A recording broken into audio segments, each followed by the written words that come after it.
All right, everyone, we are going to get started. Thank you so much for joining us. My name is Ryan Ben. I'm the Student Engagement and Advancement Manager at the International Interior Design Association's headquarters office in Chicago, Illinois. And you are at Get to the Point, a rapid fire discussion about careers in design. I'm going to be moderating this program for us. We've got an incredible panel of folks for us, 7 incredible professionals who are really excited to answer your questions. If you didn't know, what we did for this program was a little different than some of our other webinars. We solicited students and emerging design professionals and educators to send us video questions in advance that our panel will then answer for all of us live. So the video questions will be are really great. We're very excited to have them. We're also going to be taking some questions at the end.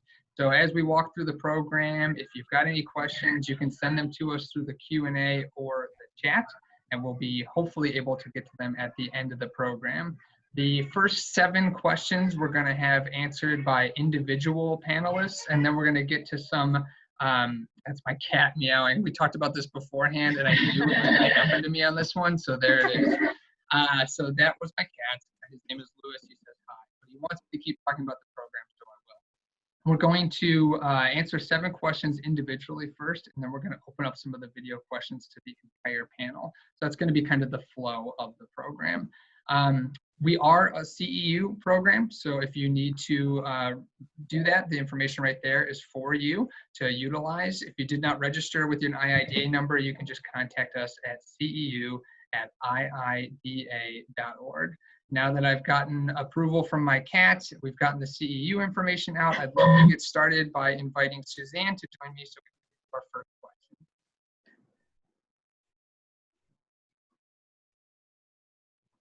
Hi, everyone. Nice to see you all virtually. I'm Suzanne Tron, and I'm a Senior VP with the Viscusi Group, recently rebranded as TVG Recruiters. And we are an executive search firm that specializes in finding top talent for leading design companies in the furniture and building materials industries. So nice to be here. Thank you so much for being here. Can you tell us, we solicited from each of the panelists some words of wisdom, some pieces of advice. Can you tell us what yours are and what they mean? Yeah, so, you know, as I'm working with both candidates and our clients, there are, you know, qualities and characteristics that virtually all of our clients are looking for. And, you know, energy, that you are enthusiastic and energetic about your work and your endeavors. The enthusiasm for the work, for design, for what you're doing, that is really a positive. And just being empathetic to the work, to your clients, customers, and really the world around us, very important. And also education. It is, you know, very challenging to be an architect, a designer. You put a lot of, you know, years and time and effort into your education, and I would always encourage embrace it and use it, and we all will benefit from that. Great, awesome. Thank you so much, Suzanne. So we're going to get your question pulled up right now and played for us. It's a video submission from Cynthia at Chatham University. So we're going to pull that up right now. And Suzanne, you can answer it once we get done playing it. Here we go. Hello, my name is Cynthia Andujar. I am a graduate student studying interior architecture at Chatham University, located in Pittsburgh, Pennsylvania, going into my 3rd and final year. This has been definitely an interesting time, but it has given me plenty of opportunities for deep reflection, which actually brings me to my question about unpaid work. Even before COVID-19, I noticed unpaid internships in interior design were quite common for nonprofits, which is more understandable, but also for-profit design firms. This is new to me, coming from an engineering background where all of my internships for undergrad were paid. Furthermore, unpaid internships are validated with academic internship, which can cost students around $3,000 for credit. So in the end, some students are paying to work for free, and sometimes to clean the library and archive files. Now, I understand that fees exist to manage internships, but from a student's perspective, it can feel defeating. So my question to you is, what advice do you have for students to secure internships, paid or unpaid, to not devalue them or their profession? And if those internships are not available in our area, then what can they work on to still gain work experience? Yeah. Thank you so much. Well, thanks, Cynthia. That's a great question. And, the pandemic has really demonstrated how quickly life can change in a flash. And so these are sort of unprecedented times. And, even though we're at a point of, the highest unemployment, which obviously impacts internships, there are definitely opportunities out there. And I would say that this is the time that you want to really be, tenacious and kind of broaden your focus and your scope of, work that's interesting to you. There are definitely opportunities out there that, could be paid or for credit within companies. And I would really encourage you to, to look on all different platforms, whether it's, Work for Good or Handshake or LinkedIn. No platform is, completely comprehensive. And so you have to really be very much a sleuth and just, keep networking with, with your peers, with your professors. And one thing would be to sort of broaden your prospects and your scope and be open to maybe different kinds of roles, different, within this industry or different kinds of industries that you might want to even consider switching gears as you, proceed, because of course no one wants to be, undervalued, and there are those opportunities. You might even consider, maybe a part-time position that might help lead to something else, or now a virtual internship or a micro internship that you might be able to land. And this is a great time also to build your skills to, to get you ready, as it seems that you are doing, so that you can hone those, those skills that will be valuable to an employer in the future. Suzanne, that's great. Do you have any quick hits on ways to hone skills for students? Is there anything you're seeing a lot in resumes right now, or anything people are seeking out that you've been kind of directing them towards? Yeah. So I would, in addition to LinkedIn, there's, all of the association, including the one, we're with right now. All the associations have, different programs. And I find employers, really look for individuals who have, great problem solving skills, individuals that are flexible, that are adaptable. And now more than ever, all of those skills are really coming into play. And it has been, as Cynthia said, a time of great reflection, and it will serve you well. These, new skills that you're learning. So I would, go onto those platforms and continue to network. I mean, people that you meet today or next week might not, land you a situation or a position right now, but they could in a month or even in a year. I mean, you are beginning to cultivate relationships that you will really walk through your career with.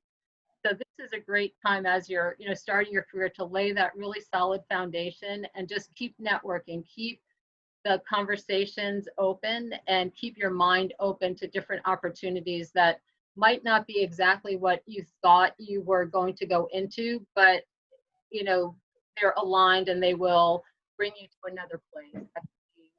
Great. Fantastic, Suzanne. Thank you so much. I really appreciate it. We'll bring you back at the end for our group discussion questions. I'd like to ask Angie to join me so that Angie can introduce herself and we can share our next question. Okay. Here we go. Hey, Angie, how are you? Video. Hi, I'm Angie Lee. I am a partner at a firm called FX Collaborative. I'm the design director for the interiors practice. So we are, 150 person firm in New York, and I cover a range of practice types from workplace to residential, hospitality, and education. And I think, you know, just a little bit about the, the sort of blurb that's up here. You know, it is an extraordinary, it's not a moment anymore, it's at least 3 months and then some for other folks. And, you know, when you ask me to think of something to put up on the screen, the one thing that kind of haunts me is that there was a time at the beginning of this where we were all so excited about rethinking the future and reimagining what we could fix going forward, especially knowing that the power of design is such a wonderful responsibility. And, you know, this is kind of, as hard as it is, it's also full of amazing new discourse to help us understand how to tackle a wide range of issues that design can really get involved with in bettering our planet, our spaces, and the future. That's fantastic. Thank you for saying that. I really appreciate that optimism, and I know students are out there appreciating it too. Let's get your question pulled up. It's a good question from a student at Pratt there in New York City. Hello everybody, I'm Untitled Chapter and I'm a rising sophomore from Pratt Institute, and I'm affiliated with the New York chapter and the Pratt chapter for IIDA. I understand that we're going through a really rough time as a community and as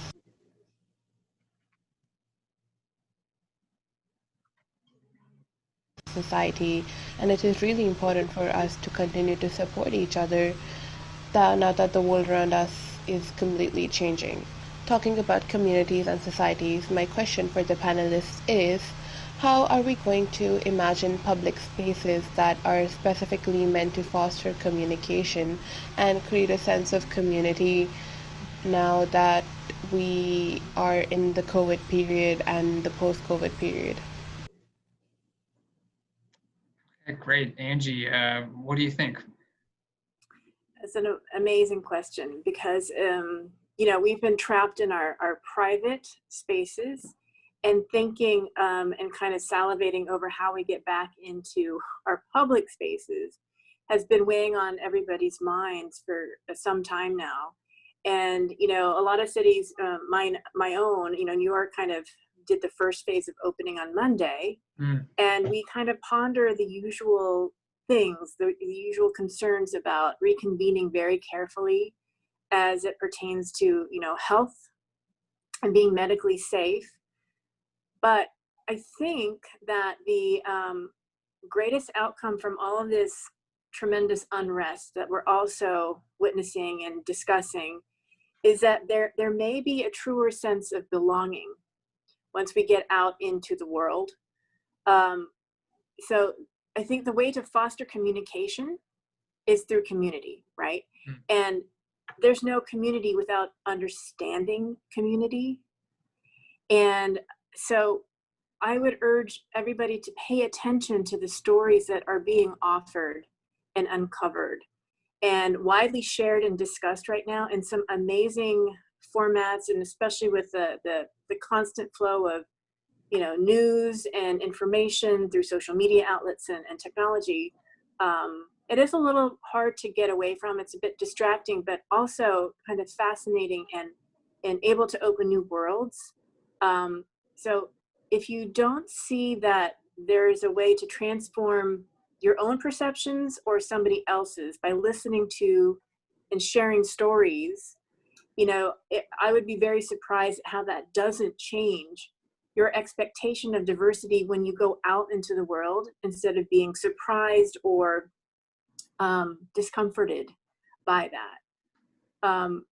So that's kind of, you know, on the community side, and, you know, current and post-COVID is all those issues are completely tied to, you know, diversity as it relates to, you know, racial diversity and ethnicity and gender and religion and, you know, skin color. All of this is completely interconnected. And so as obvious as that may seem, it is kind of mind-blowing because we never put it together. We always like to sort of organize them into neat, separate chunks. But, Yeah, that's really helpful. Yeah. Yeah, really, really helpful. I think that there was initially a rush to getting, the phrase back to normal. And I think now, what you just said inspires in me this idea of allowing this to actually change us as much as it wants to change us. I think that this moment wants to dramatically change us, and allowing it to do that is one of the gifts we can give ourselves. And you saying that's really helpful. Thank you so much, Angie. I'd like to bring up Tara next for our next question. Tara, thank you so much for being here. We really appreciate it. Hey, Ryan, thank you so much for having me, and thank you, IIDA, for inviting me to join this panel. So my quote, showing up consistently, volunteering your time, and proving you're reliable, and opening doors, is more about active involvement. I recently gave a lecture at SCAD a couple months ago about being actively involved. And I always tell the story of, the fact that people don't believe me when I tell them I'm an introvert. I'm very introverted. I don't like being in crowds and public speaking and things like that. I see Ryan's laughing. He's one of the people that don't believe me. But I know we've had this conversation, Tara. I believe you. I have to, more than anybody at this point. I'm the same way. Thank you. Yeah, you got it. But yeah, so I always try to tell students that once you are going out into the world and networking, you get the hang of it and you meet people. Suzanne was mentioning this. You meet people, you don't know what doors are going to be opening up in the future. And I have made connections coming up on 5 years ago that are now coming into fruition. People that I've met that said, oh, I remember you from such and such an event years and years ago. And it is a real testament to the fact that you consistently showing up, proving that you're reliable, volunteering your time can open a lot of doors for you. So I am an interior designer at a firm called Hendrick in Atlanta. We do workplace design and more recently some COVID strategy design as well. And I am also the outgoing campus center leader for IIDA Georgia, the incoming vice president of student affairs, and I am also the incoming chair of the Foundation Board of Trustees for IIDA. And all of those things have stemmed from opportunities where I just showed up and I kept showing up, and it's led to these opportunities. That's so fantastic. Thank you for sharing that with us. We've got a really good question for you that I'm going to get pulled up right now. It is from Aaron at HOK. I'm excited to get your answer on this, Tara, because I think your expertise is going to be really valuable since you're such a show-upper. That's my staffer. Hi, my name is Erin Hayden, and I graduated in 2016 from Kansas State University's Interior Architecture and Product Design program. I currently work at HOK in Los Angeles, and my question today is on research in design. So as I think about how I can continue to contribute to the design community and where my career might want to go, I keep coming back to research. And I'm a big believer in evidence-based design and would like to get more involved with that, but I'm not exactly sure where to start. So my question today is, what recommendations do you have for a young designer who is interested in pursuing more research, and where should they start to begin to develop ideas? Yeah, and that's a great question. I'm passionate about research as well. I'm actually about to be an adjunct professor starting in the fall, so definitely going to be doing a lot more of that with my students. But my advice would be to make sure you let your interests be known. So whether that is you are starting out looking for a job, looking for an internship, that's a conversation that needs to come up when you're reaching out to a potential employer. Even before then, when you're researching which firms to look into, see if they are valuing evidence-based research and evidence-based design. See if that's something that they incorporate into their daily practice.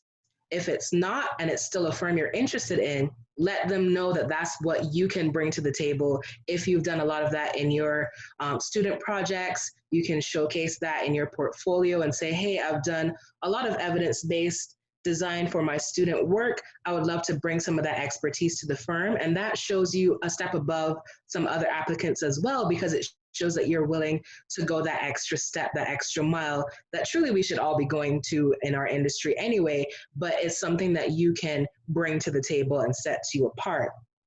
That's and great, I find Tara. that, Tara, so Erin is a peer at HOK with Bill, and I think they're an emerging professional. So I just wanted to, not to interrupt you, but I just wanted to hear a little bit more too about how you have sought out maybe those moments as a professional right now. Sure. Yes, and I think that that's one of those things that if you're passionate about it, you can showcase that within your project. So if you're already in the workplace as Erin is, bring that up and do it on your own. I think you can spend some time, not necessarily billable hours to a project, but if you are truly wanting to show that this is something that you want to be more involved in, go ahead and do that bit of extra research, pitch it to your project manager, say, hey, I found this useful information. This is how I think we can shape the project based on this research that I've done.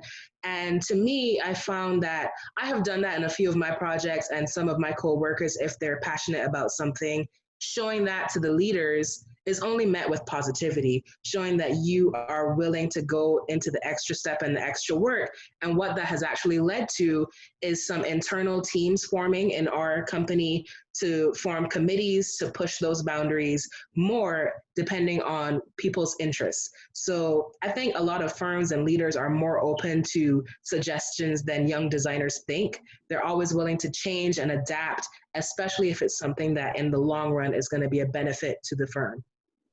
Tara, that is really helpful to hear. I think pushing more people to use their voices and to try to take advantage of the opportunities that already exist around them is really helpful advice. I really appreciate you sharing it. Thanks so much, Tara. Okay, I'm going to invite Greg. Greg is our next panelist we're going to have join us. Greg, thank you so much for being here with us today. I really appreciate it. Right. Thanks, Ryan. It's a pleasure to be here. It's a pleasure to be anywhere, quite frankly. So good to be here. Greg, can you tell us a little bit about yourself and the work you do with API Partners? Sure. I'm a principal with API Partners. We are a boutique consultancy that does executive search, change management, and mergers and acquisitions for the built environment professions. So we work primarily with architecture, interior design firms, all sizes, local, regional, global, and also a little bit on the client and the developer side as well. Great, that's fantastic, thank you. And can you tell us a little bit more about your piece of wisdom that I got from you? Yeah, and thank you for putting it up there. Always, I want everyone that everyone has to be held accountable, Greg. That's how like, this program works. what did I say?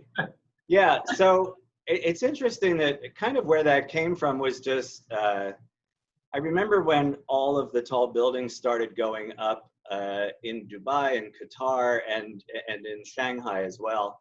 And there wasn't a lot of context. And you kind of could design and build anything that you wanted. And it could be as tall as you wanted it. And it could be any shape and any design that you wanted it. And it seems like that's really easy, but it doesn't necessarily push someone to come up with something interesting, sustainable, intelligent. You can just go wild, do whatever you want. And then I thought about being in art school, and you were always given parameters. We want you to draw the model, but we want you to draw the model upside down and with your left hand. Whichever hand you're not, do it with that. So with this pandemic, I don't think you could ask for a bigger obstacle, but you probably couldn't ask for a better opportunity either, because the truth of the matter is literally everything needs to be redesigned. Everything needs to be retrofitted. I think this is one of the most exciting times for a designer because structural hierarchies are shot to shit. The truth of the matter is, coming into this, it's a new ball game. I mean, it truly is. So I think that, and the truth of the matter is, all firms greatly value the design and the thoughts of their junior designers because, first of all, the joy hasn't been beaten out of them yet. They are still like, hey, we have a shower curtain, let's put on a show. We need that. We need fresh ideas. And I would suggest to people graduating, go back and look at the stuff that you did in your portfolio or thought you were going to do and thought, oh, that's ridiculous. Revisit it. It might make sense now. Things that 4 months ago we thought that makes no sense, it might make sense. That's very, very helpful advice. That's great. I want to get into the question for you, Greg, which comes from Jonathan at Texas State University. Jonathan's got a good one for you. I think kind of a general one that we might hear other pieces of advice on too. Hi IDA, my name is Jonathan Kirkus. I am currently a senior at Texas State University. I am the co-president of our student organization 1988. It's our ASID and IIDA student organization combined. This coming year, I will also be the student representative for the IIDA Texas Oklahoma chapter. And I know that we've been going through a lot of inevitable things and a lot of uncertainty has unfolded, and there's nothing we can really do about that, and that's okay. My question is very simple. What can seniors graduating this year and next year expect from the industry? And what can they do to gain that job that they really need and after they graduate? Thank you so much. Wow. Okay. Well, Yeah, great. Jonathan, I don't like that question. So if I could have another one, that would be great. I'm sorry, Greg. We've got you pinned here. Now you've got to answer it. Ay caramba. So I actually broke it down into a couple of points, but this is rapid fire, so I won't take too much time. I would say point number one, like basics, housekeeping. So get your materials in order. You are going to be sending your resume and portfolio to a number of prospective employers. Resume, pick a font, stick to it. Choose a color, preferably black, stick to it. Avoid graphics and do everything in one column. This sounds simple, but it's actually really important because most firms use applicant tracking systems now. And if you over-design your resume, it's not going to get parsed into the database, and you may not show up when they put search terms in to find you. So make your resume, that's not the place to show your design work, that's the place to show who you are and your experience. Your portfolio should be 10 megabytes or less, because again, coming into these systems for companies, it can get stuck in the system if it's bigger than 10 megabytes. Provide brief descriptions of your projects or your work samples so that we know what we're looking at, and a quick little description of what the challenge was and how you solved it, because designers, right, are problem solvers. Cover letters, and this is what I'm addressing things that I see from people graduating from school, and we did this through the last economic downturn as well. Cover letters, please don't do them. Nobody reads them. And you've got 3 attachments, and from an HR hiring professional standpoint, that's 1 attachment too many. Put the information from your cover letter into the body of the email, and that information should be no more than 2 sentences. This is who I am, and either this is what I do, or this is what I have a passion for doing. In terms of, I think that, a few people, Suzanne had touched on it, and Angie had touched on it. It's so important to build your social network right now. And I think a lot of that is also about creating authentic communication and dialogue with people. And look at this opportunity. I mean, this is actually my 3rd webinar today. And it invites dialogue and conversation. So I strongly recommend for people to be brave and to be bold and take a chance. Don't be afraid of saying something stupid. This is your life. This is your future. And the fact that people graduating, recent college grads, can be on here with design leaders from global practices, what a better opportunity. And hint, hint, not for nothing, you also have their name and you have LinkedIn, just saying. You have that as a networking resource. Internally with my firm, we talked about things, it isn't going to be a linear transition to go from graduating from school into a job. It could be for some people, but it might not be. So you're going to need alternatives. And, most of you are going to creative schools where you might have a friend who's an engineer, you might have a friend who's a musician, and you are an interior designer, or someone who's a graphic designer. Some of the best collaborations and best firms started during economic downturns. So look at who your colleagues and your friends are, and what can you do collectively. I've got chocolate, I've got peanut butter, I've got salt. Ooh, we could make something really good. Seriously. I think it's a time for innovation. Innovation is needed right now. It's absolutely needed. And in terms of coming out of school, you're like, well, I don't have any work experience. If you've done an internship with any businesses, that's work experience. And by all means, that should be at the top. That should be your objective or your summary. I've worked with firm X and I've done this. It's a chance for you to kind of refocus what you want to do.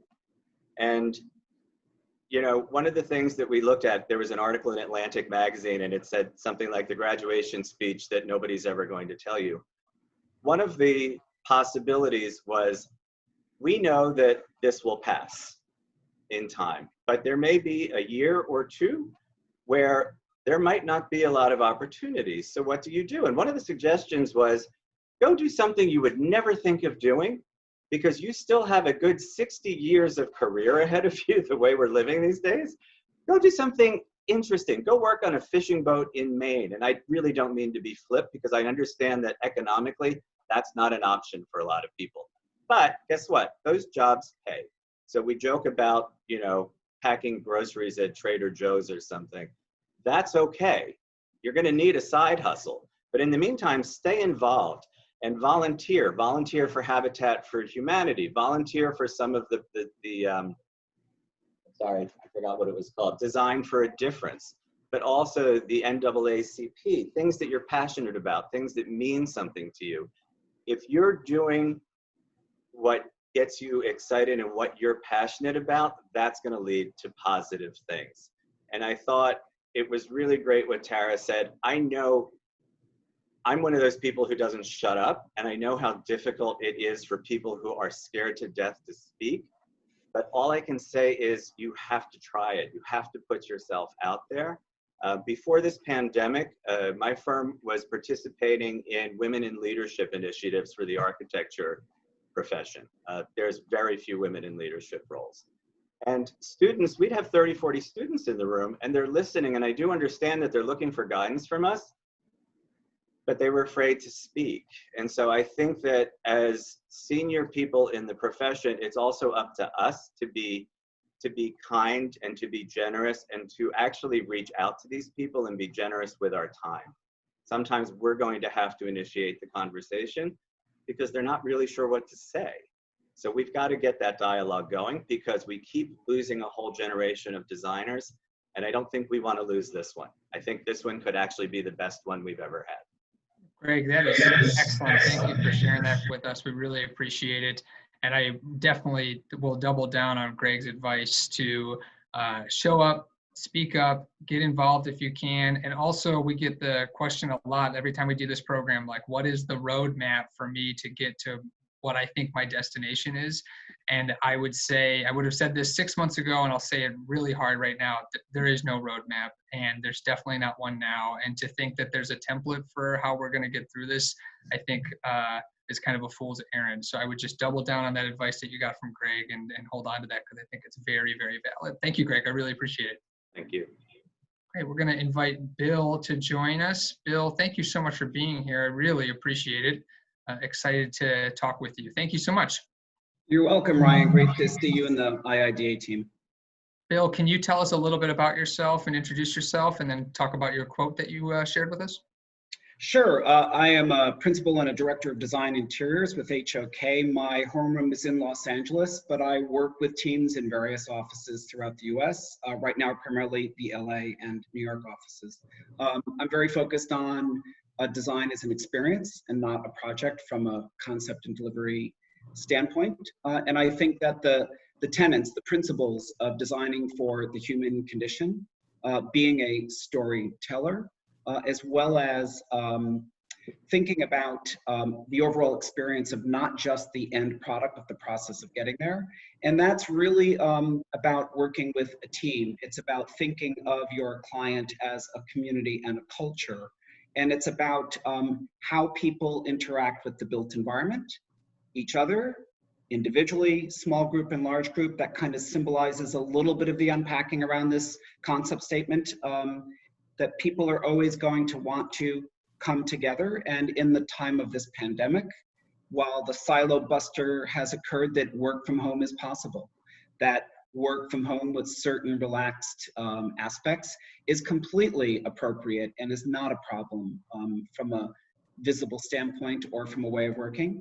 But really, What are we going to do to continue to improve the tools that we're currently using to work in a shelter from home condition? How do we supplant or replace the experience of not being able to physically get together in a space in structured or unstructured activities, solving for something, figuring something out together? That's the emotional qualitative experience that the built environment has always typically provided us up until the time of this pandemic. And so it raises the question of if and when we're ever returning, if and when there is in fact a cure for the virus, how will we view interacting in the built environment going forward? I'd like to think that regardless of what happens, everything that used to be called workplace, retail, hospitality, higher ed, healthcare, branded environments, that at the end of the day, I think we're going to be moving more aggressively into a world that's about engagement places of multiple different types for short and long-term durations. And I think that engagement type of center will take on many forms, and some of the labels will drop to the wayside. Awesome, Bill. That's really inspiring. Thank you very much. I've got a good question for you from Ivy. It's a pretty big question, so I'll leave it to you to pick out the parts you want to address first and foremost. Ivy, take it away. Hi, my name is Ivy Lane. I am a 2019 interior design graduate, currently working for E4H Architecture. As a recent graduate, my question pertains to the future of those starting out in our industry. I guess, in a way, will there be any type of setbacks for the foundation of our careers? And for clarification, with the current economic state right now, will new designers have the same opportunities for growth in the industry? If so, will companies even see us as a valuable asset, or are we going to be the first ones laid off and have pay cuts? And furthermore, when it comes to the hiring process, will new designers still stand a chance against someone who is more experienced in the industry? These are the type of questions I'm having just starting out, and I would love to get them answered. So thank you for your time. All right, Bill, what do you think? What are your thoughts? I think it sounds like we have 5 questions being asked that were unpacked, and that was good. I'd like to tackle as many as I can in a short period of time in this rapid fire format. Number one, whether firms continue to provide services virtually or whether we return to the workplace environment that we know of as the architecture or design studio and provide services in person in the world, it sounds to me that even the short-term predictions are that some form of interior design and architecture as a career, as an industry, is going to continue. There is going to be some amount of new hiring that takes place, in addition to hiring setbacks, right? Both are a challenge. I think there's a wonderful moment here that's about stamina, about broadening one's thinking, and unfortunately using that kind of cliche phrase, thinking outside the box. I think every designer who is a new graduate and currently in school, from the freshman to the senior year, advancing towards an imminent graduation date in the next 5 years, has to think of themselves differently now. They have to think of themselves as their own activist. Not only designer as an activist to propel their career and to connect with a potential opportunity, but in connection to the social values that are changing, being emphasized, and are on the front page of every news media outlet that we interact with daily. I think they have to become trained and versed in thinking of each one of themselves as a design facilitator, as a storyteller, and that they have to look hard and with help and asking for help for those opportunities. It's interesting to me because part of this may have to be a step-by-step career that says, if there aren't enough full-time opportunities, a one-for-one, for every graduate, let's say in the nation, that are coming out of school, what can I do to find that opportunity? What do I do if I have to pair that opportunity with another part-time situation to roll up into one type of full-time ability, if that's going to pay my rent, cover my expenses, cover my student loan, allow me to live in this world, right? I think that all of that has to be about different thinking. And I would think that our professional organizations, IIDA as an example, can help students focus on what it might mean to reposition themselves, redeploy themselves, and think about how they're going to interact with this job market. Is there always going to be a more experienced designer that's more capable for the job? Well, look, firms of every type, architecture, interior design, product design, manufacturing, you name it, all of our partners. There's a financial model that's built around every business. It has entry-level, mid-level, and senior-level people. You can't run a business on all of one type and one kind, and nor should one. Very few business models say, we're only going to be a senior team and work at a senior level, right? Because it's impossible to do the kind of leading that one needs to do to track down business. Part of interior design and architecture, historically speaking, is about giving back and coaching, mentoring, and developing younger professionals to bring them up, to be our successors, to replace other people, but with the intent of always expanding a business. And so I think that the issue here has to be about, there can be opportunities, they are going to be harder to find. Let's not put the wrong messaging out there, but they still can be found. And last but not least, I would imagine if we were tracking this generation for the next decade, from a demographic standpoint, we might find that this is the generation that first comes out of schools with a mixed career combination type of experience, but I wonder how many of these people are actually going to put a stake in the ground and think about opening up their own business as a consultancy that might grow into a business that provides services. Let me stop there and see if we've answered the majority or some of this question. Bill, I'm going to say that you definitely answered the majority of it. And I think I will pick out one part of it that I want to share again, which is being your own advocate, activist, and asking for help. I think central to Ivy's question is this moment going to leave me behind? And I think you did a great job highlighting for her that there are lots of ways to try to make sure that that doesn't happen. Is that fair? Yeah, and I'm wondering if organizations like IIDA and people like myself, and I would volunteer to do this, want to step up right now and become a docent, a chaperone, and an advisor and a guide to a new graduate who's entering into the pandemic, potentially post-pandemic world with a degree in the hand and enthusiasm and passion in the other. And so maybe a new type of coaching and mentoring program, which was how we stay connected to graduates that graduate now before they get lost in the system, before they give up hope, because it may take them longer to have that first engagement, that first job with an interior designer architecture firm. So before they move away, how do we virtually grab them, stay in touch with them, and tether each one of them to one of us on this panel and act as a docent and a guide until the time comes that they actually experience and find an opportunity. I think we've got an unmet need here that we can address very quickly, and we can put more of our members pressed to flesh to help keep these people feeling secure, because at a minimum, we can provide them with guidance and connection while they go through the first generation of professional graduates that don't immediately necessarily have an opportunity knocking at their door. That is the unmet need and unusual condition that this organization and firms like HOK maybe want to address, and quickly. Awesome, Bill. That is great. And yes, I will second that. We are here, we exist for exactly that purpose. It's a new kind of purpose for us, but that is definitely the reason we exist. So I want to hold on to that idea, and I want to hold on to that inspiration and find ways to execute on that, because I love it. Thank you, Bill, for doing that. You're welcome. I'd like to ask Sarah to join me now. Sarah, thank you so much for being here. We really appreciate it. Hi, how are you? I'm good. How are you? I'm good. I'm good. Can you tell us a little bit about yourself, and then maybe tell us a little bit more about your quote? Yeah, so hello everyone. I am Sarah Kuchar. I own a studio called Kuchar in Chicago. We are a boutique interior design studio working in many markets. So we do commercial interiors, private residence, multifamily, student living, styling, showrooms, you name it.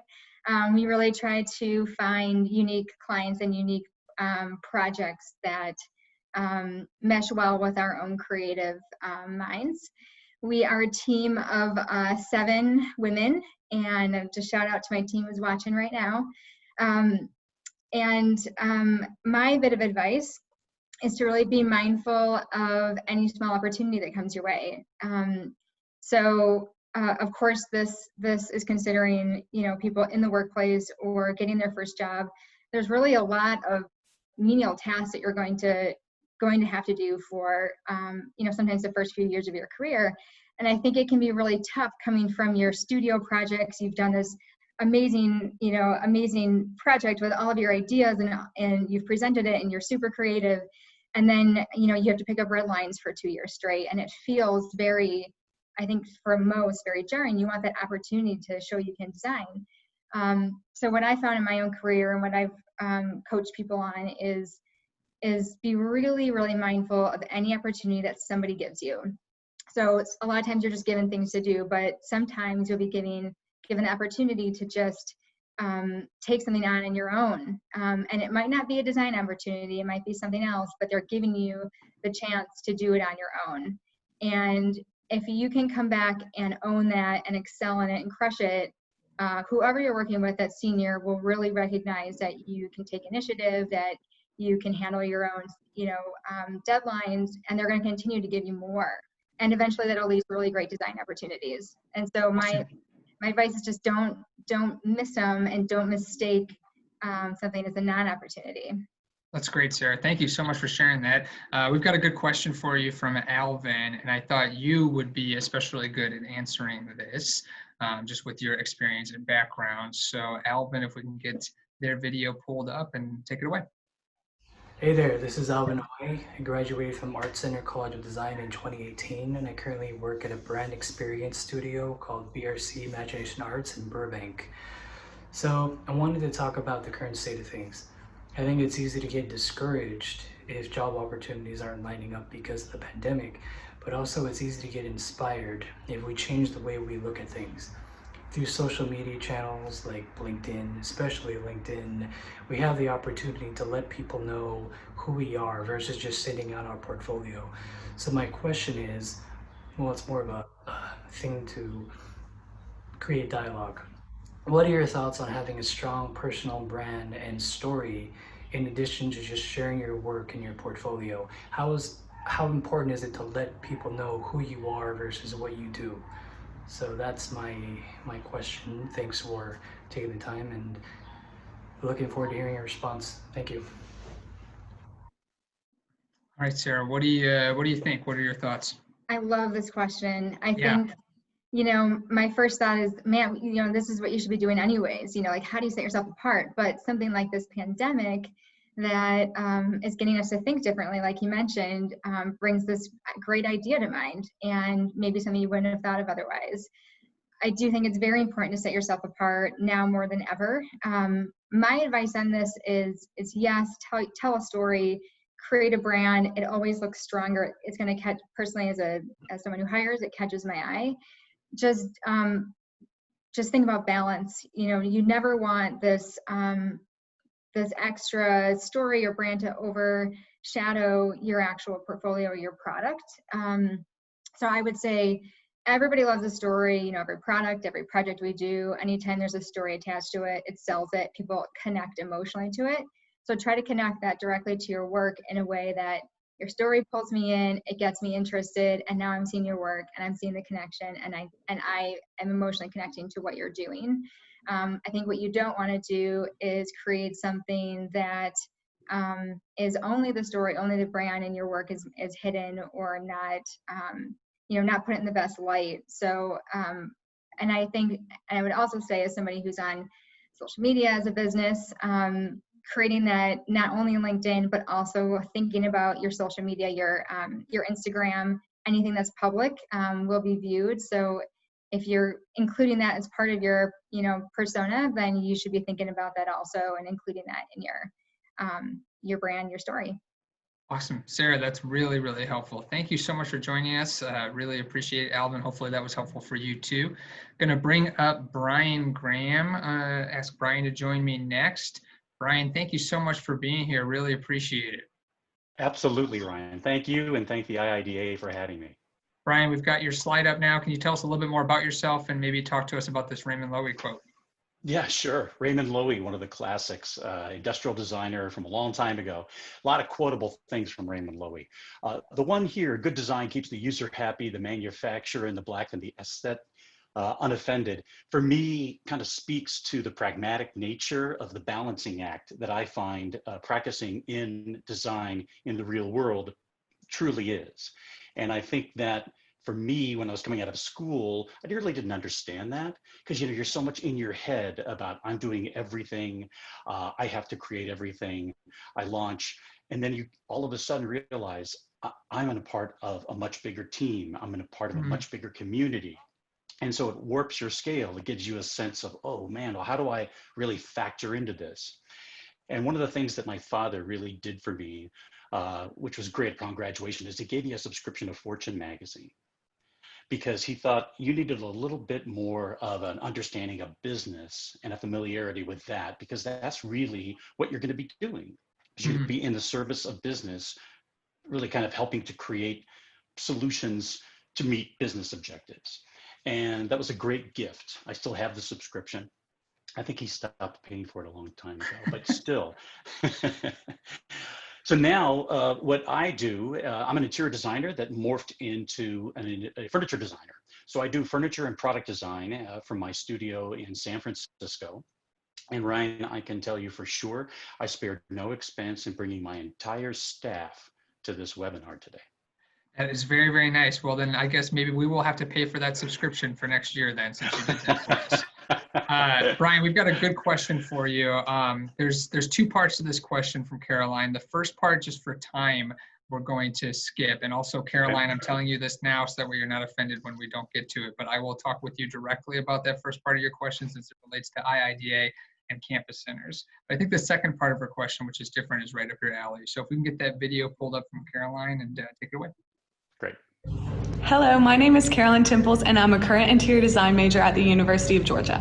I'm also the first vice president for the IIDA chapter at UGA. My question to the panel is, as a professional organization, what suggestions do y'all have for the first IIDA chapter at the University of Georgia? Are there any tips, workshops, or college preparations you wish you would have had exposure to when you were a student? Also, what do you think the future for sourcing furniture, materials, and supplies will be due to COVID-19? Thank y'all and stay safe. So Brian, great question. The second part for sure. I'd love you to try and dig into that and share some of your expertise if you can. Yeah, I think it's something that as a profession now in this industry, we're all having to deal with. I think one of the things that's happened, and I think maybe we've all experienced this, is something like this, as widespread as it is, really sort of all of a sudden accelerates a lot of trends that were probably already in place or that people were already thinking about doing. And so things like webinars, distance learning, product launches that don't involve showrooms or physically touching stuff, specifying products and materials and finishes. I mean, we're now all of a sudden thrust into this great prototypical kind of lifestyle that we're now immersed in. So for her question, I think the really answer is we don't know yet, but we're going to be rapidly iterating and trying things. And I think that that's probably the greatest takeaway, is that we don't know how people can specify a lounge chair without actually touching it and sitting in it. And so how do we deal with that as an industry? And we're creative, we'll come up with ways to do that. And I think that because of technology and its ability to rapidly iterate, I think that that's going to be very supportive to that effort. But then ultimately, I really feel that we'll still come back down to wanting to have a tactile sense of things. And we're just going to have to figure out short term how to do that. But long term, I think all of that will continue on at some level. It's just going to look different than the way it looked 4 months ago. That's great. Thank you so much, Brian. I appreciate it. And again, Carolyn, for your first part of your question, I'm really excited to work with you directly. Tara is your local person there in Georgia, and I know the three of us can get a lot done. Also, for everybody else tuning in, if you happen to have lived that journey and want me to connect you with Carolyn, just let me know and reach out. I'm going to get all the panelists back up for our next series of questions here. We've got about half an hour left. and we've got 4 more video questions. So I'm going to try and maybe keep these just a little briefer, even though a couple of the questions I think do warrant some more time, but just for the purposes of getting towards as many of them as possible, I'm going to have us try and keep them a little bit brief. And then after these 4 video questions, I'll see if I can get to a question or 2 that we got along the way. So our first question comes to us from Angelita, Dr. Angelita Scott at Georgia Southern University. So I'd like to play that. Hi, my name is Dr. Angie Scott. I am a professor at Georgia Southern University. And the question that I wanted to ask was a question around inclusion and diversity. I am from Minnesota, where everything really started off last week. And I also do research and teach about the issue of well-being, but specifically cultural well-being in reference to this question. And I want to ask what you all as firms or organizations are doing or have done for inclusion and diversity in your companies. As we know, for well-being, identity, someone's identity and having a sense of social support are key factors in well-being. And we also need to understand now that having spaces where people feel wanted really help people with decreased turnover, help businesses with decreased turnover, and a better ROI when we're talking about everyone feeling welcome and their well-being being contributed to in that manner. So thank you for answering. I appreciate the opportunity. Great question. And like I said, obviously, a lot of these questions we could spend a whole other hour on, but I'd love to hear from some of you just maybe a little bit about what you're doing now in this moment from your firm or company. I'd like to touch on this just a little bit. So Thanks, along with my boss, I'm on a steering committee for diversity, equity, and inclusion. And a lot of the conversations we've had with my firm in particular is that we do not strive to be diverse, we just are diverse. And I think for a lot of companies that needs to be the end goal, but there's a lot of work to get to that point, right? So my boss is Black and the other one's female. We have a lot of diversity on our staff, and I feel like the way we interact with each other is free of a lot of biases. I mean, there are some still, but I feel like just my interaction with my coworkers and my leaders are free of a lot of those stigmas that can plague some other firms. So when we interact with each other, it's more genuine. There's not a lot of stigma in the workplace. When we go to hire, they might pull in a junior or someone like myself to sit in on the interview so that that potential maybe student feels a little bit safer in exploring their options and talking more. So things like that, I feel like are easy steps to make for a better sense of community. And once you have that sense of community, it's easier to break down some of those barriers because the conversations become more frank. We're a lot more open with each other, not to get too political in the workplace, but we are genuine with each other. And I'd like to hear from some of you others at maybe larger firms of how that's possible, because I know us being small and a close-knit unit makes a lot of those things easier. I'll take that. I love that Tara, I love you're always putting a brilliant new spin on things. You're like, we're already there.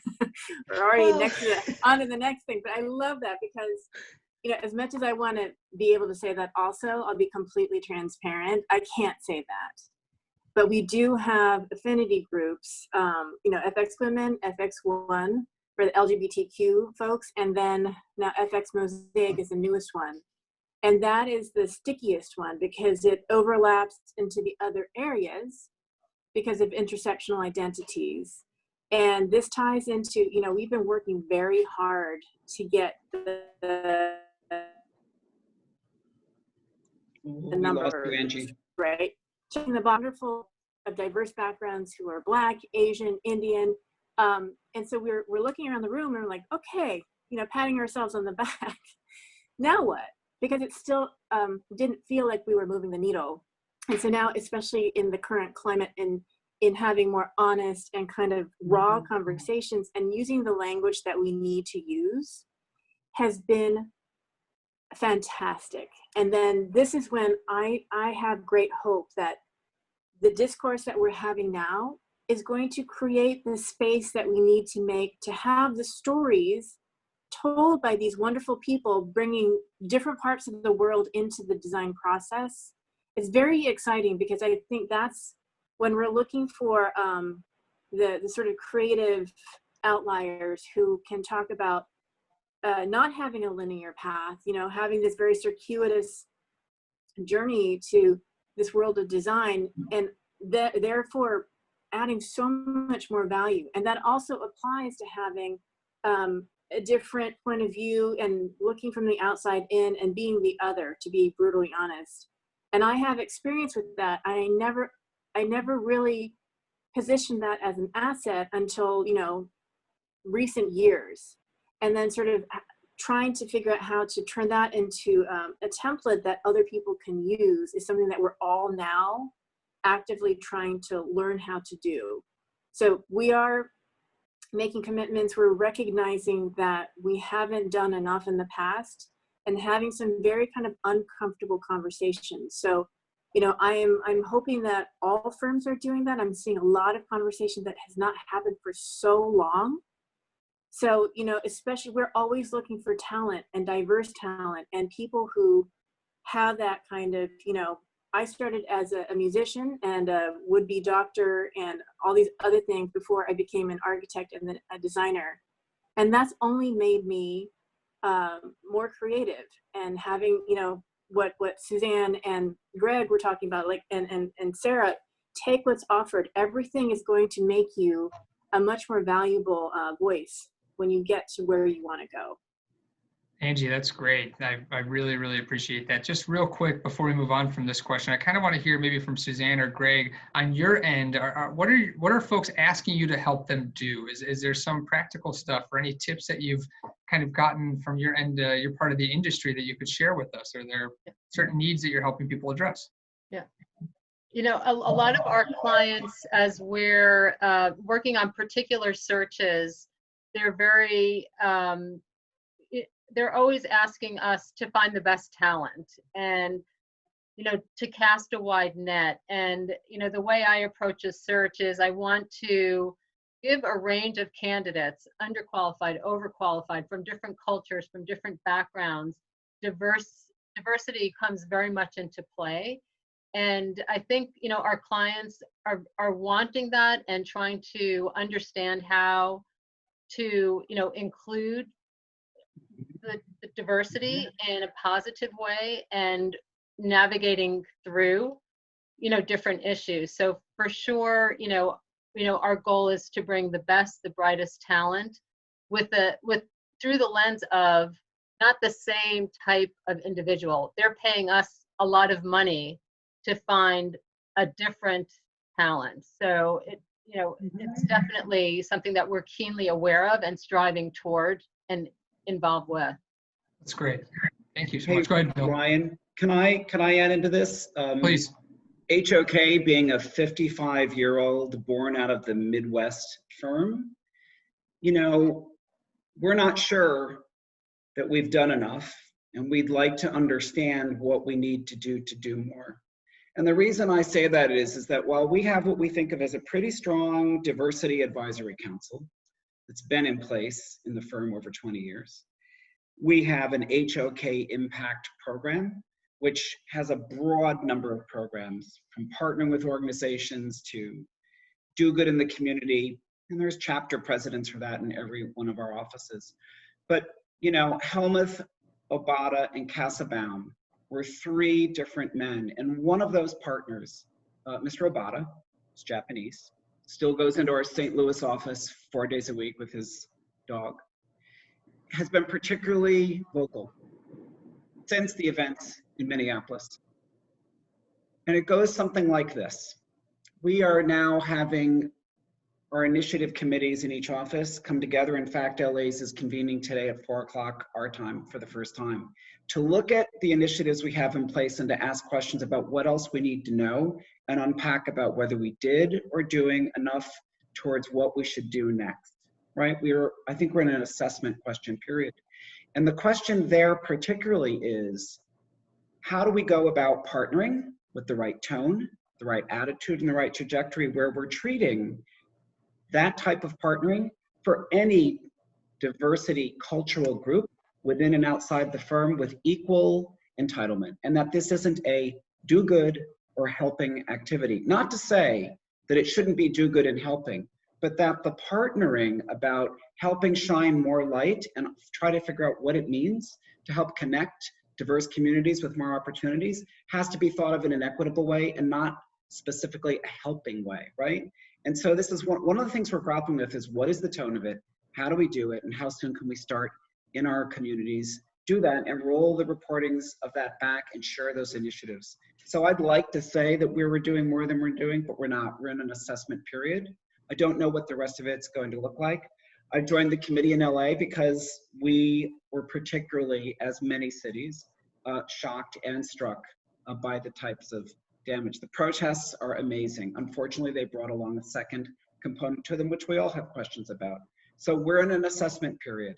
And Kimberly Dowdle and a couple of people in our firm that really are leading the advisory council have been tasked with this secondary activity throughout our offices. I'm glad to see that it's happening. Of course, some of the ex-com, our senior most group of leaders in the firm have said, great, but we didn't do it earlier. That's a question we should start addressing amongst ourselves as well. Bill, thank you so much, and Angie and Tara too. Thank you for your honesty and your vulnerability. It's very, very appreciated, and hopefully it's appreciated by the attendees as well. The next question comes to us from Brooke at LSU.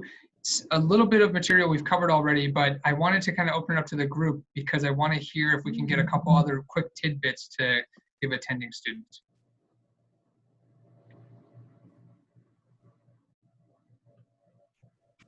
Hi, my name is Brooke Saltis. I'm a senior in interior design at Louisiana State University. And my question today is about the opportunities for students and recent graduates post-COVID. I know this summer there was a lot of things that got canceled and taken away due to COVID. And I was wondering if y'all have any insight of what y'all expect post-COVID for these individuals. Thank you.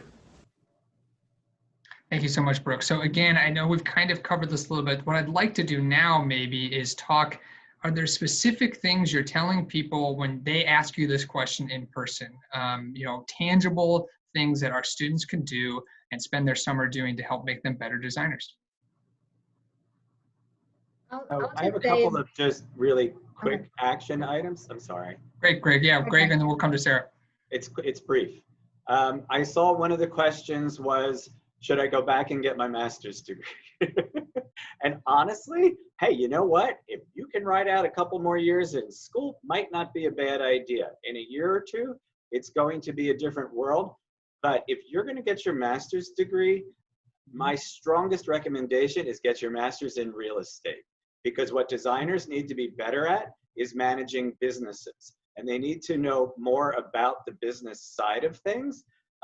I would also suggest, hey, you know what? You want to get a dual, become IIDA and a licensed engineer, because we're really going to need HVAC specialists, how air flows, how it works in elevators. Like I said, literally everything needs to be redesigned. So some of it, I don't want people to feel like they're knocking their head against the wall trying to get a job that simply doesn't exist. And I loved what Bill said about, like, we need to be kinder and generous people. It's going to pay off in dividends. The time that we spent during the last recession helping people, talking to people, working with their portfolios has led to business for us. It's good karma, but if you're going to go back to school, I would just stress, get your master's in real estate or get a business degree. Totally invaluable. Awesome, Greg. Thank you so much. Sarah, what can you add? Yeah, you know, I've actually given advice in the past to people who have been able to get jobs, you know, outside of COVID, to look into opportunities like design competitions, something where you can put your creative mind to work, you can use it as a portfolio piece, you can show it off.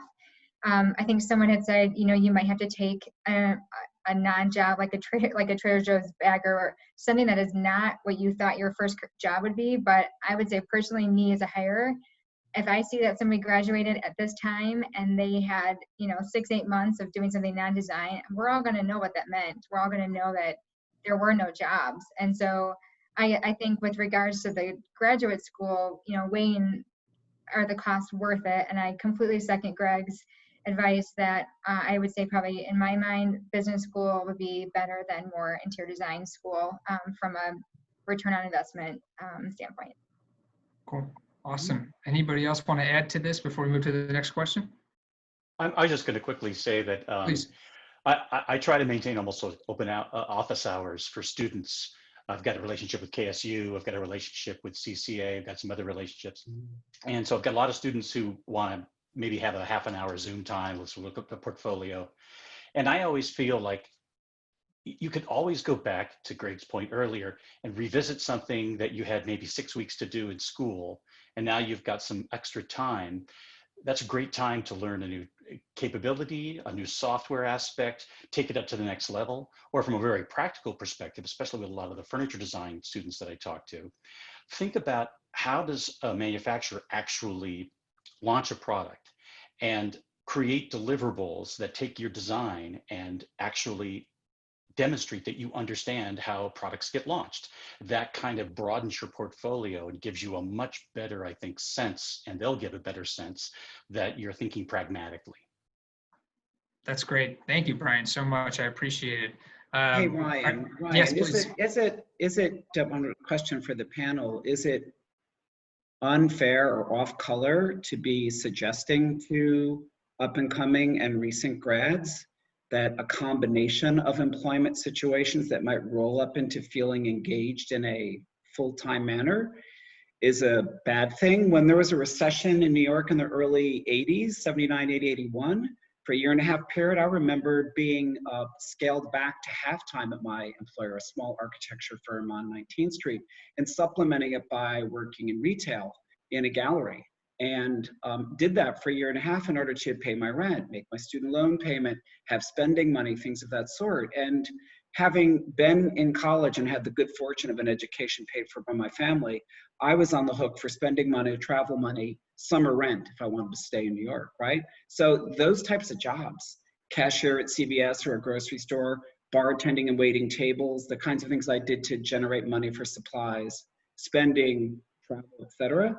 I mean, it built rigor and stamina, and it certainly gets you organized at an early age, and you learn about the business world and about life at large. I think it also shows their strong ethic. You know, like, I think this generation has to hustle. You know, you're going to have to work right now really hard and probably also work on your portfolio and, you know, and maybe competitions. You're going to have to do a lot to keep up. And I think that it's totally valid to say, you know, to get that bartending job, to be able to afford to be able to do those things so that you've got this great, you know, portfolio package to get your first job.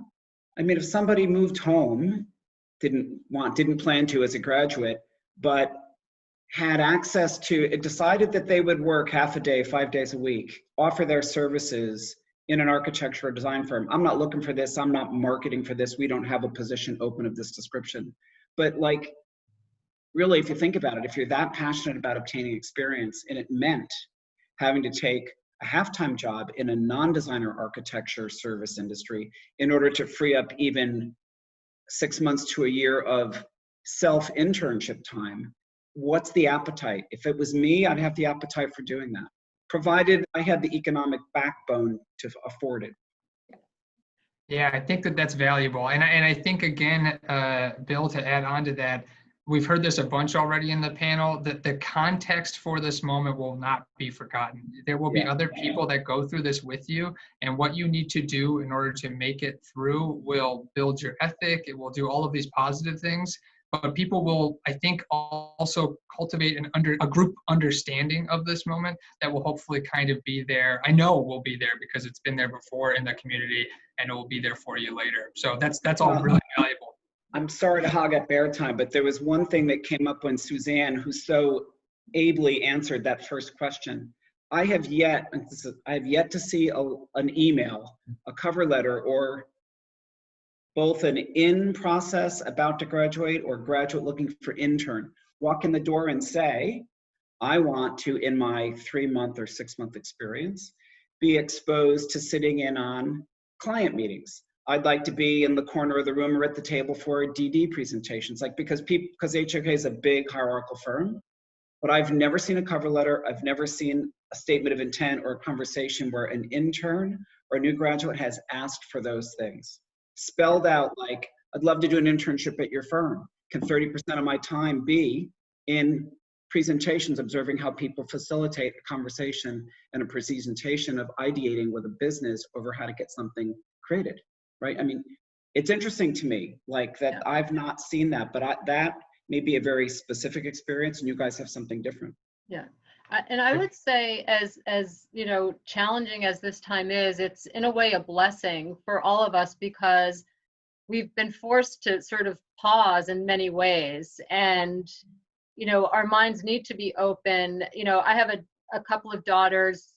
One is just graduated, just got her master's, and now she is, you know, having to find a job and, you know, working on the resume, but you know, she went to school to be an art teacher and, you know, very, very narrow. And now that, you know, the schools are closed, so she, you know, needs to think differently and what, you know, what in her skill set, her interests, her passions, can she use, you know, out in the world right now if she can't be a teacher. So even if it's for you know, a year, whatever it is, to be open-minded, because we need to use this time as a gift.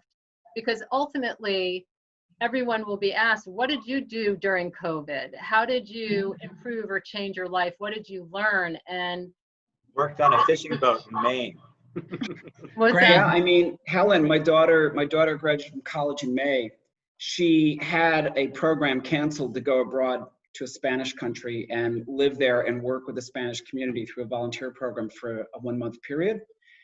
It took her a couple of months, but now she's completing a certification course online as an English instructor for Spanish English as a second language for Spanish speaking. She's already got her agencies lined up that are starting to screen her for pairing up with clients around the world in Spanish countries, right? So her workaround is actually helping her keep her language skills proficient until we get to a place in time in the world where her program can be reactivated and she can then choose to go abroad or not, to activate it in a different way.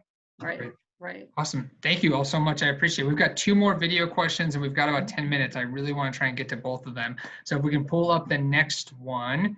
I believe this one is from, Amalia, Florida International University. And Amalia, go ahead and take it away.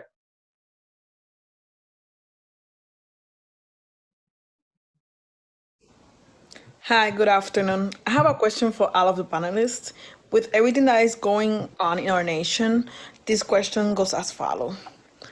How would you act in a situation where your coworker is being harassed either by their skin color, sexuality, the country where they come from, or even their age?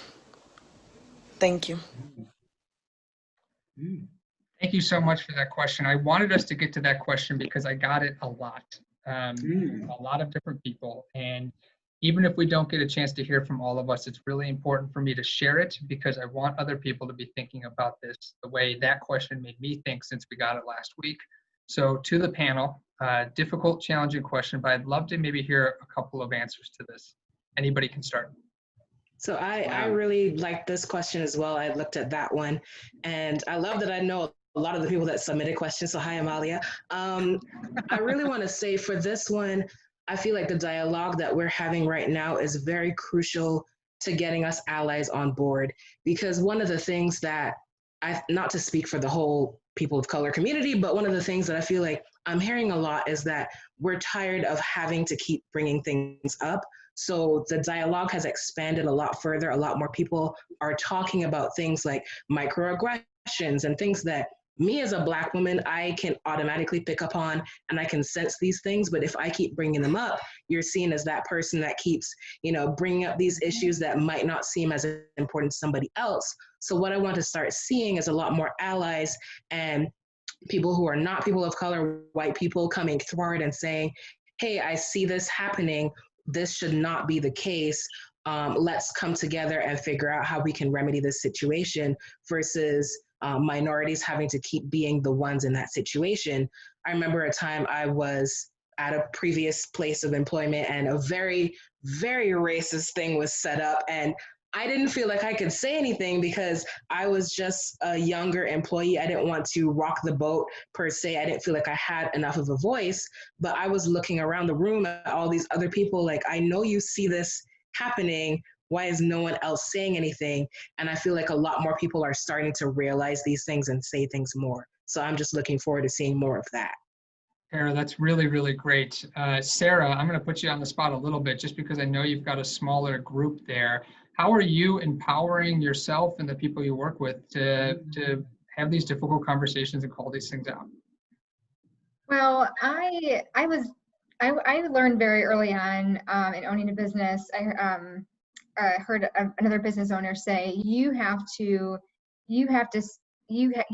let things slide, right? You have to be you have to dictate everything that you want to happen. So this is the owner of a school, and he said, it's a very professional school. So someone comes walking in with a hat on, not allowed, even if they're on a tour, and it sets the tone that this is a professional place, and everybody starts abiding to that, and the culture buys into it. But once you start letting things happen, it starts to break down. And so I feel like I've been really strong about saying that the culture is very important in our studio, and that I'm always checking in.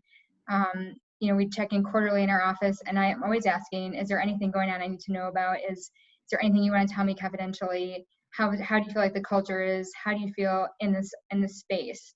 And I let everybody know, like, this is important to me. It's probably one of the number one things that is important to me here. And I feel like that tone is set. And I think it has to come from leadership. Thank you so much, Sarah. Suzanne, are you trying to get in? I didn't want to skip over you. No. I think, everyone is learning in the world to, you see something, say something, not to use these phrases, but people are starting, to speak up, and these movements are starting, and it is, so incredibly powerful that to keep driving that momentum, to keep telling stories, to keep sharing, to keep encouraging even family members. In my family, one of my daughters is really kind of taking a leadership role in, more enlightening, our family of what's happening or things she's experiencing. So whether it's in the workplace or with your friends or, at home, wherever, keep sharing, keep talking, keep communicating, and keep being open, because we never know what will happen in life. And that voice is really important, and don't be afraid to say something.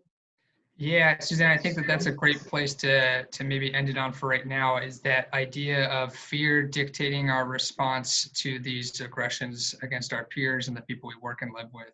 I know that that's kind of what I've been thinking a lot about personally, is that I feel like more often than not, fear dictates that choice for me.